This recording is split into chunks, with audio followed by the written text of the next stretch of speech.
Assalamualaikum warahmatullahi wabarakatuh. Kami dari kelompok 10 ingin mempresentasikan moodboard biografi Gunawan Muhammad. Pertama-tama, kalian sudah tahu apa arti moodboard? Ya, moodboard adalah kumpulan atau komposisi gambar, visual, dan objek lain yang biasanya dibuat untuk tujuan desain ataupun presentasi dengan seseorang. Adapun arti dari moodboard lainnya, ialah sebuah benda atau sarana berupa papan atau bidang datar lainnya dengan berbagai bentuk, misalnya persegi, bulat, lonjong, segitiga, dan lain sebagainya, yang di dalamnya berisi kumpulan gambar-gambar, warna, dan jenis benda yang dapat menggambarkan ide yang ingin diwujudkan oleh seseorang. Manfaat dari moodboard adalah membantu seseorang untuk mengatasi masalahnya saat hendak mengartikan ide-ide mereka secara visual. Lalu, apa sih teks biografi itu?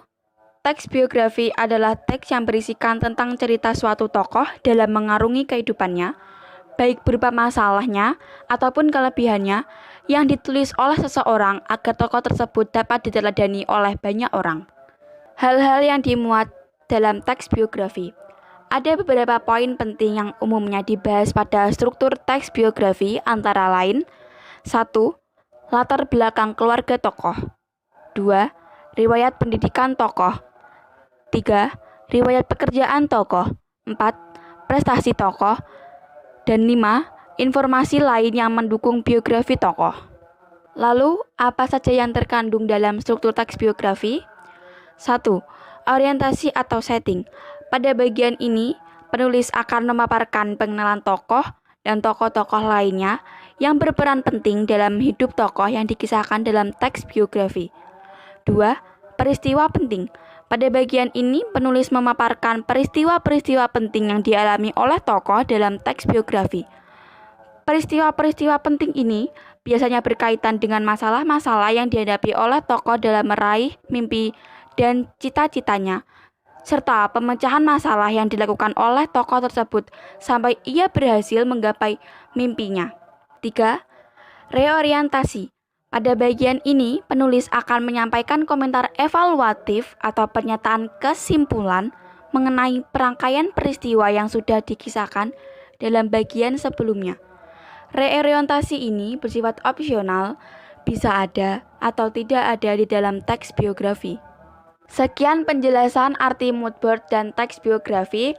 Mari kita simak video penjelasan presentasi berikut. Assalamualaikum warahmatullahi wabarakatuh. Kami dari kelompok 10 ingin mempresentasikan tentang moodboard Gunawan Muhammad. Perkenalkan, nama saya Armila Cayanitias, absen 4. Perkenalkan, nama saya Farisa Nidia, absen 12. Perkenalkan, nama saya Rizalwi Syafiansyah, absen 28. Teman-teman, apa sih yang kalian ketahui tentang Gunawan Muhammad? Ya, tokoh Gunawan Muhammad ialah seorang sastrawan Indonesia terkemuka. Ia juga salah seorang pendiri majalah Tempo. Ia merupakan adik Kartono Muhammad, seorang dokter yang menjabat sebagai ketua ID. Gunawan Muhammad adalah seorang intelektual yang memiliki pandangan liberal dan terbuka. Gunawan Muhammad memiliki nama asli yaitu Gunawan Susatyo Muhammad. Beliau lahir di Batang, Jawa Tengah pada tanggal 29 Juli 1941. Gunawan Muhammad menikah dengan Widarti Jayadi Sastra dan memiliki 2 anak yaitu Hidayat Jati dan Paramita Muhammad. Sudah memiliki 2 cucu yaitu Kiara dan Isaiah. Apa saja sih pendidikan yang ditempuh oleh Gunawan Muhammad? Masa sekolah dasar diselesaikan di Sekolah Rakyat Negeri Parakan Batang tahun 1953. Kemudian beliau melanjutkan ke SMP Negeri 2 Pekalongan dan lulus tahun 1956. Setelah lulus SMP, Gunawan melanjutkan pendidikannya di SMA Negeri Pekalongan dan lulus tahun 1959.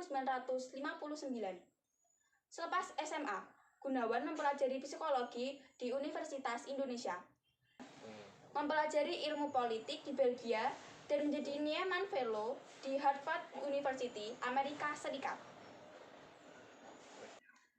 Bagaimana sih perjalanan karir Gunawan Muhammad? Karir Gunawan Muhammad dimulai dari redaktur harian kami tahun 1969 sampai 1970. Redaktur majalah Horizon tahun 1969 sampai 1974. Pemimpin redaksi majalah Express tahun 1970 sampai 1971. Pemimpin redaksi majalah Swasembada tahun 1985. Dan sejak 1971, rekannya mendirikan majalah mingguan Tempo.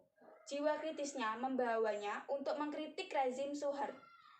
Tempo dianggap sebagai oposisi yang merugikan pemerintah, sehingga dihentikan penerbitannya pada tahun 1994. Selama kurang lebih 30 tahun menekuni dunia pers, Gunawan menghasilkan berbagai karya yang sudah diterbitkan, di antaranya kumpulan puisi dalam Parikesit tahun 1969 dan Interlude tahun 1971 yang diterjemahkan ke bahasa Belanda, Inggris, Jepang, dan Prancis.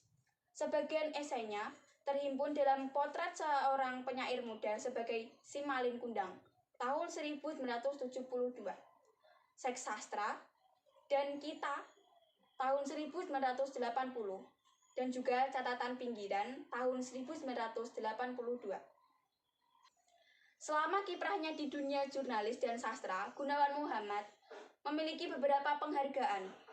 Di antaranya adalah Anugerah Hamengkubuwono IX, bidang kebudayaan dari Universitas Gadjah Mada, penghargaan Profesor Theo dari Leiden Universitas Belanda tahun 1992, Louis Lyons dari Harvard University Amerika Serikat tahun 1997, International Editor of the Year Award dari World Press Review Amerika Serikat pada bulan Mei tahun 1999, Internasional dalam Kebebasan Pers atau International Press Freedom Award oleh Komite Pelindung Jurnalis atau Committee to Protect Journalists tahun 1998, Wertham Award tahun 2005, dan Anugerah Sastra dan David Prize tahun 2006. Itulah biodata dan sejarah singkat karir Gunawan Muhammad. Sebagai jurnalis dan sastrawan yang kritis dan berwawasan luas, Gunawan Muhammad tanpa lelah memperjuangkan kebebasan berbicara dan berpikir melalui berbagai tulisan dan organisasi yang didirikannya. Tulisan banyak mengangkat tema HAM, agama, demokrasi, korupsi, dan sebagainya. Berikut adalah moodboard dari tokoh Gunawan Muhammad.